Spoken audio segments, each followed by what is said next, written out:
Kuna nini? Kuna nini? Wewe kwa nini umeenda kwa mke wa tatu? Eti. Kwa hiyo sisi hatukutoshi hapa ama? Hatukutoshi. Wewe unachukulia ndio kwa mke mwingine. Jamani. Jamani.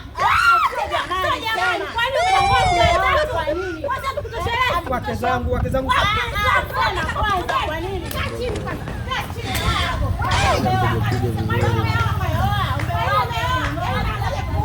Nini jamani naruhusu? Jamani.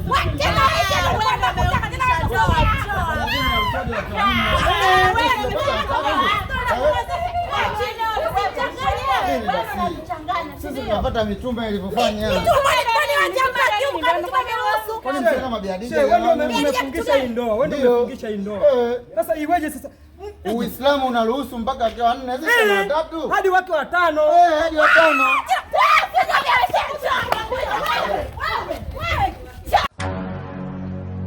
This man